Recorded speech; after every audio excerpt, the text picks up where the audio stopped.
తెలంగాణకు నూతన విద్యా విధానం కావాలి. గౌరవ ముఖ్యమంత్రి వర్యులు శ్రీ అనుముల రేవంత్ రెడ్డి విద్యార్థులు చదువుతో పాటు క్రీడల్లో కూడా రాణించాలి.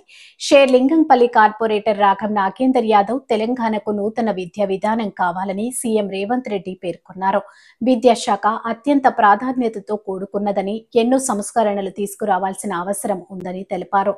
షేర్లింగంపల్లి నియోజకవర్గంలోని మాదాపూర్ శిల్పకళా వేదికలో ఉపాధ్యాయుల దినోత్సవాన్ని పురస్కరించుకొని గురు పూజోత్సవ కార్యక్రమంలో గౌరవ రాష్ట్ర ముఖ్యమంత్రి వర్యులు శ్రీ యనుమల రేవంత్ రెడ్డి గౌరవ రెవెన్యూ, గృహ నిర్మాణం, సమాచార మరియు పౌర సంబంధాల మంత్రి శ్రీ పొంగిలేటి శ్రీనివాసరెడ్డి, గౌరవ ప్రజా వ్యవహారాల సలహాదారులు శ్రీ కీర్తి కేశవ గారు, గౌరవ ప్రభుత్వ సలహాదారులు శ్రీ వేం నరేందర్ రెడ్డి, గౌరవ విద్యా కమిషన్ చైర్మన్ శ్రీ ఆకునూరి మురళి, గౌరవ పిఎస్సి చైర్మన్ షేర్లింగంపల్లి శాసనసభ్యులు శ్రీ అరికిపూడి గాంధీ, విద్యాశాఖ సంబంధిత అధికారులు ప్రముఖులతో కలిసి పాల్గొన్న గౌరవ షేర్లింగంపల్లి కార్పొరేటర్ శ్రీ రాఘం నాగేందర్ యాదవ్